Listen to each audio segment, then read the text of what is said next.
जय हिंद। मैं Amrish Kumar RAS academy से। हमारे यूट्यूब चैनल पे बहुत लोग कमेंट्स कर रहे थे और व्यक्तिगत रूप से ही बहुत लोग हमसे पूछते हैं कि भारत के विभाजन में महात्मा गांधी कितने हद तक जिम्मेदार हैं। कुछ लोगों का तो आरोप रहता है कि भारत का विभाजन जो है महात्मा गांधी ने करा दिया। तो आज भी इस विषय पे मैं चर्चा कर रहा हूँ, जिसमें कि ये कुछ मेरा व्यक्तिगत अपने विचार हैं और साथ में जो है इतिहास के जो तथ्य हैं और इतिहासकारों की जो घटनाएं हैं, इतिहासकारों का जो व्यू है, उसके आधार पर मैं बताने की कोशिश कर रहा हूँ कि महात्मा गांधी कभी भी जो है भारत का विभाजन नहीं चाहते थे। वो चाहते थे कि हिंदी और मुस्लिम दोनों साथ साथ एक राष्ट्र में रहें। इसलिए उन्होंने एक प्रयास भी किया कि भारत का अगर स्वतंत्रता मिलती है तो लॉर्ड माउंटबेटन को बोला था कि मोहम्मद अली जिन्ना को ही भारत का प्रधानमंत्री बनाया जाए। लेकिन मोहम्मद अली जिन्ना ने इस प्रस्ताव को ठुकरा दिया था, क्योंकि वो जानते थे कि अभी अगर भारत के प्रधानमंत्री हम बन जाते हैं तो निकट भविष्य में जो है आपको बहुसंख्य जो है हिंदू आबादी उनको दोबारा नहीं चुनेगी और जिससे मुस्लिमों का जो है प्रतिनिधित्व नहीं मिल पाएगा इस देश में। इसलिए वो अलग राष्ट्र की मांग पर अड़े रहे। लेकिन इन सब घटनाओं को जानने के लिए हमें इतिहास में जाना पड़ेगा। इतिहास में 1857 के विद्रोह के बाद हम लोग देख रहे हैं कि ब्रिटिश सरकार जो है मुस्लिम जो है समुदाय को जो है आपको जो है इसके लिए जिम्मेदार माना विद्रोह का, और उनको प्रति जो है अवहेलना किया, उन लोगों का ध्यान नहीं दिया, जिससे कि मुस्लिमों में जो है शिक्षा और सरकारी नौकरी में जो है प्रवेश कम मिला, उन लोगों को प्रतिनिधित्व कम मिला। लेकिन सर सैयद अहमद खां के प्रयास और बाद में जो है ब्रिटिशर्स के दृष्टिकोण से जो है आपको मुस्लिमों को पश्चात शिक्षा और सरकारी नौकरी में अवसर उपलब्ध कराया गया। जब आपको राष्ट्रवाद की भावना बढ़ने लगी 1905 में स्वदेशी और बहिष्कार, तो इसका बाद हम लोग देखते हैं कि लॉर्ड कर्जन ने बंगाल विभाजन के माध्यम से जो बांटो और राज करो की नीति को शुरुआत किया। और इसके बाद हम लोग देखते हैं कि आपको 1906 में मुस्लिम लीग का गठन हुआ, जो मुस्लिम जो है प्रतिनिधित्व के लिए कार्य कर रहा था। 1909 में आपको मॉर्ले मिंटो रिफॉर्म्स के बाद हम लोग देखते हैं कि आपको पृथक निर्वाचन से मुस्लिमों को अलग करने का प्रयास किया गया और बांटो और राज करो की नीति का आगे इसका विस्तार हुआ।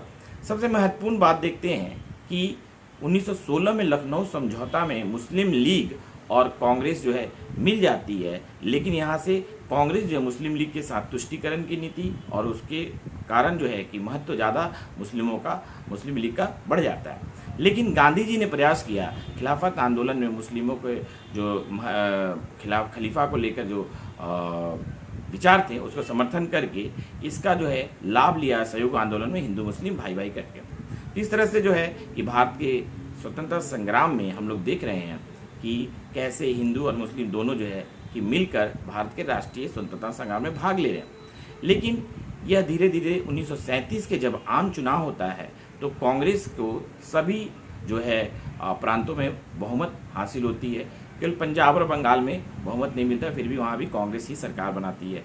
तो यहाँ से देखते हैं लगता है कि मुस्लिमों को जो है कि भारत में जो है प्रतिनिधित्व जो है नहीं मिल पाएगा। इसके पहले ही हम लोग देख रहे हैं कि 1930 में जो सारे जहाँ के से अच्छा जो गीत गाया था मोहम्मद इकबाल ने, उन्होंने बताया कि जो भी मुस्लिम बहुल प्रांत है उसको अलग जो है राष्ट्र बनाया जाए, एक अलग प्रांत बनाया जाए।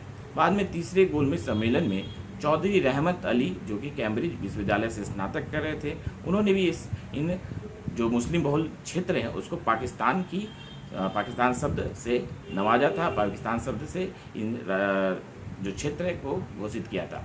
इस तरह से हम लोग देख रहे हैं कि कैसे धीरे धीरे आपको 1937 के आम चुनाव से कैसे जो है मुस्लिमों को भारत में अपने प्रतिनिधित्व को लेकर जो चिंता जागृत हुई।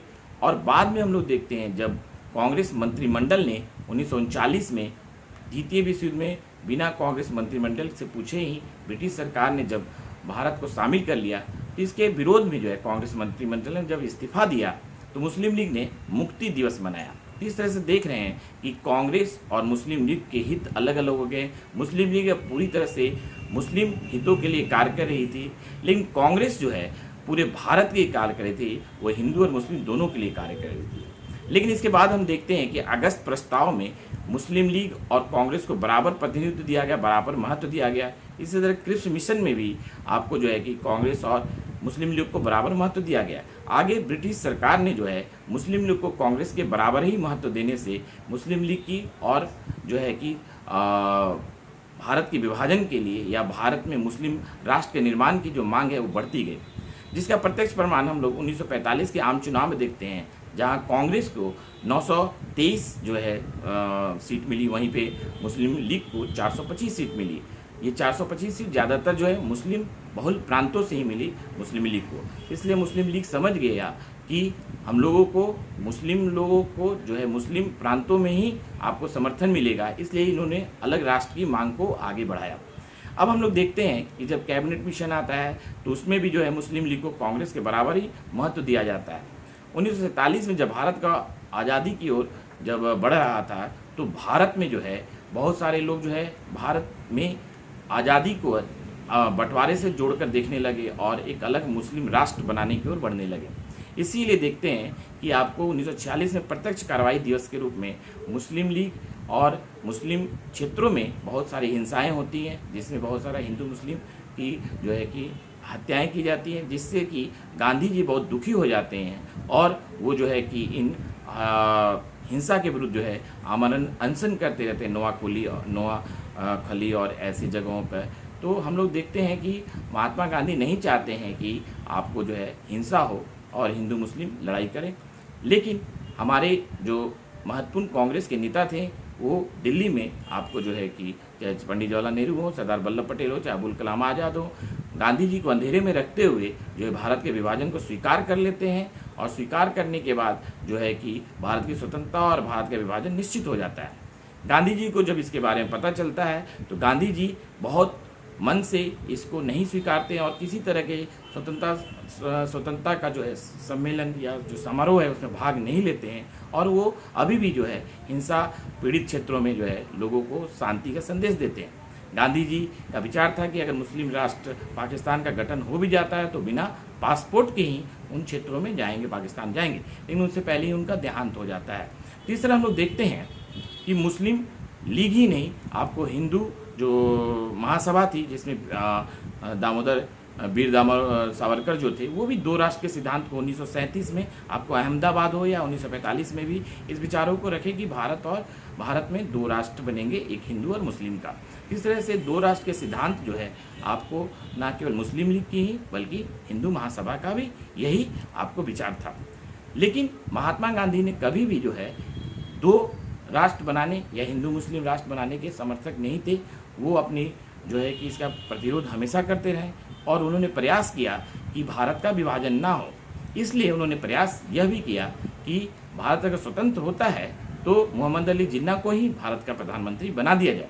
लेकिन मोहम्मद अली जिन्ना जानते थे कि अगर वो प्रधानमंत्री बन जाते तो जब चुनाव होगा तो भारत में बहुसंख्य हिंदू आबादी उनको नहीं चुनेगी, जिसके कारण वो फिर से मुस्लिम जो है बहुसंख्य हिंदुओं का नीचे जो है कार्य करेंगे, नीचे रह जाएंगे। इसलिए वो अलग राष्ट्र, एक मुस्लिम राष्ट्र पाकिस्तान की मांग पर अड़े रहे और भारत का विभाजन होता है। और जैसा हम जानते हैं कि हमारे भारत में जो है प्रधानमंत्री जवाहरलाल नेहरू हुए और वायसराय जो है लॉर्ड माउंटबेटन हुए। दूसरी तरफ प्रधानमंत्री पाकिस्तान में लियाकत अली हुए और वहाँ के गवर्नर जो है मोहम्मद अली जिन्ना हुए और भारत के गवर्नर जो है माउंटबेटन हुए, बाद में सी राजगोपालाचारी बने। तो इस तरह से भारत का विभाजन जो है पूरी तरह से जो है परिस्थिति जन्य थी।